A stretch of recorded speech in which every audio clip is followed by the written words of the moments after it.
Haleluya, haleluya. Igitondo cy'umugisha ku buzima bwawe. Imana ishimwe ko waramutse amahoro. Uyu munsi tugiye kuganira amagambo y'Imana dusanga mu gitabo cya Zaburi, ni Zaburi ya 90,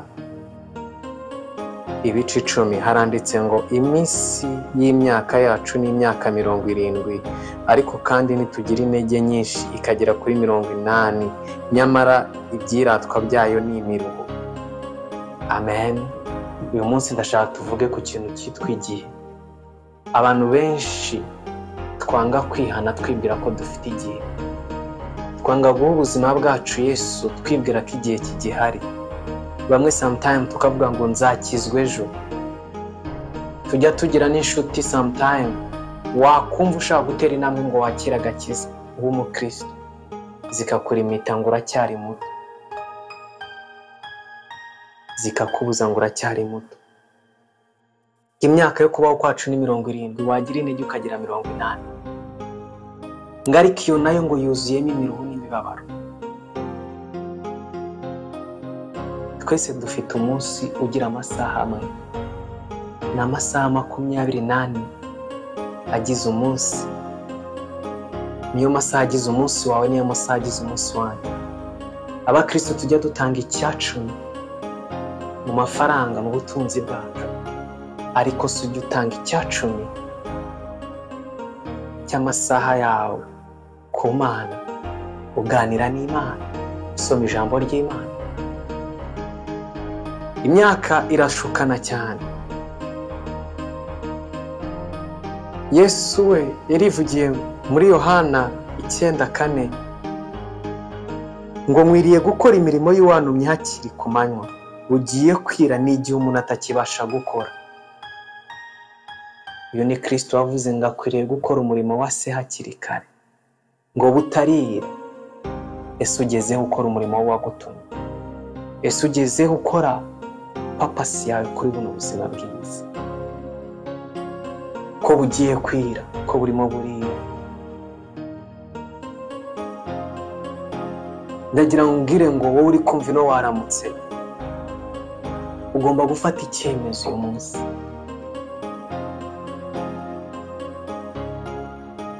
Iminsi ni mire, iminsi irihuta cyane.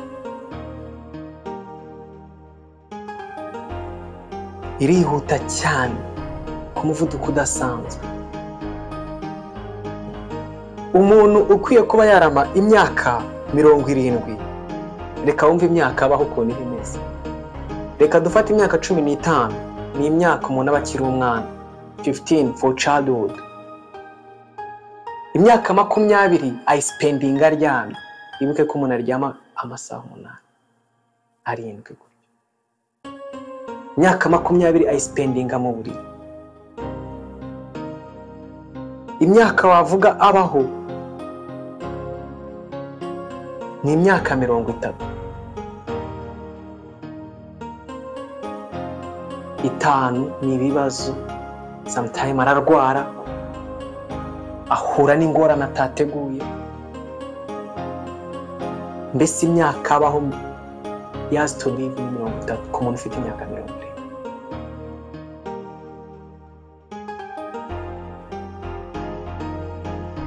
Abantu benshi bajya banga kwakira agakiza ngo bazakakira ejo, bagapfira mu mano,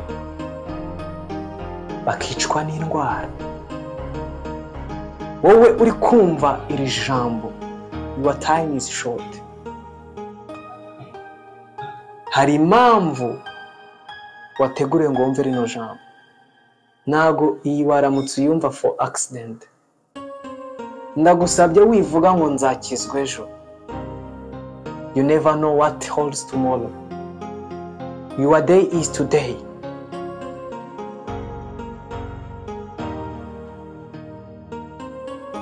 Umunsi wawe ni uyu nguyu. Ijambo ry'Imana avuga ngo wasiwe ugwishyize ishano, ngo kuko umuba kumanukiye kandi afite igihe gito. Satani akora opposite.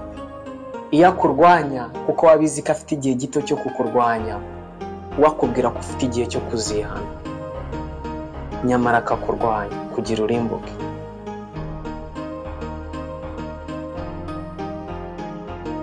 agakomeza kukumvisha, wakumva nk'iri jambo ry'Imana kuri Waramutse kuri Muhoza TV, ukavuga ngo nzakirizwa ahandi hantu, sinshaka kwakira Yesu, ndacyari muto. Hari bato bava mu mubiri, abo ngabo yabirangiye nta kwihana kuba kugihari, na guto kuba kugihari. Yesu aracyari ku ntebe y'imbabazi, ariko umunsi akakuka kamuheze, uzi iminsi umaze suzi usigaje. Yesu icyo agusaba just to repent, ukamwakira kubera umwami n'umukiza w'ubugingo bwawe. Ushobora kwibaza ngo ubundi nkwiye gukora iki? Ni iki naremeye gukora?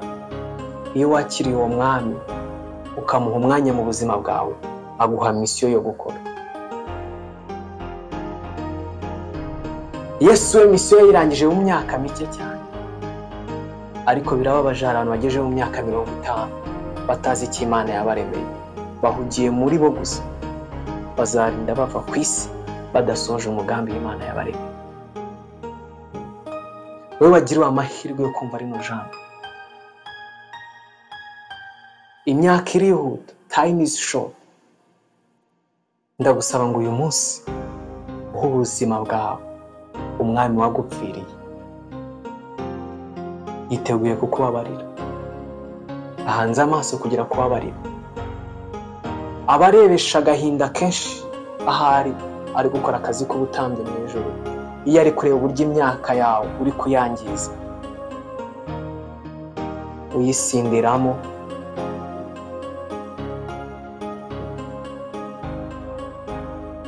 wiyitaho ku giti cyawe gusa utamureba, akareba umukoro yakoremeye uburyo cyuri vide, uravuga ngo ufite igihe, nyamara we igihe arakibona.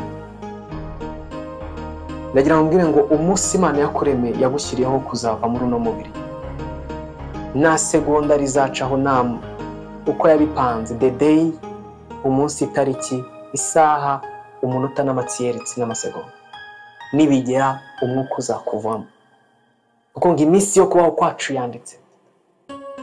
Ariko wowe wagiriwe amahirwe yo kumva rino jambo, haracyari ibyiringiro. Twese turi abanyabyaha, twakoze ibyaha, niko ijambo ry'Imana rivuga, ntitwabasha gushikira ubwiza bw'Imana.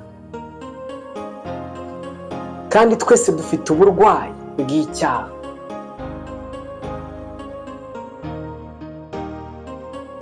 Kandi umuti w'icyaha ni urupfu.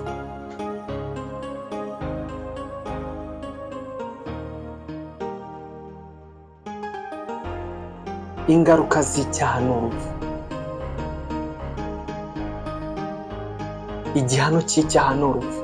Twese twari abo gupfa, ariko ndagira ngo hari umwami wagupfiriye.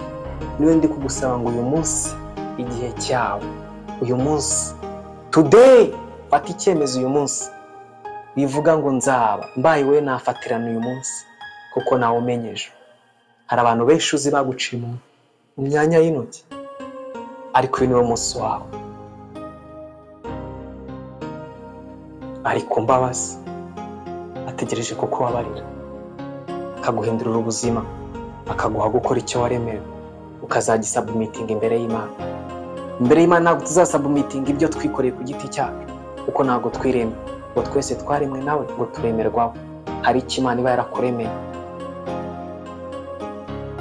Amen. Imana iguhe umugisha cyane.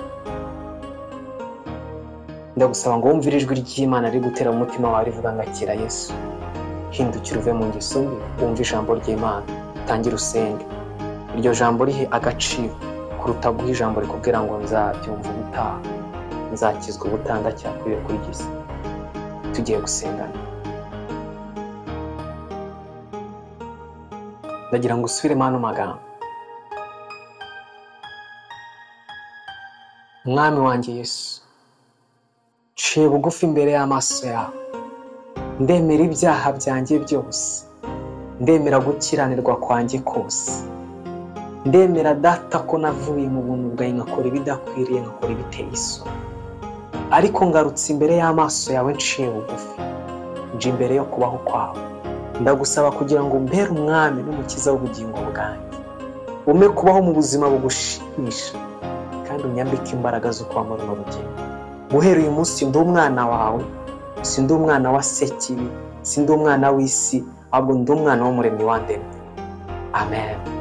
Imana iguhe umugisha, wizere Imana, Imana yo mu ijuru irakomeza ikore. Shalom shalom. Amen.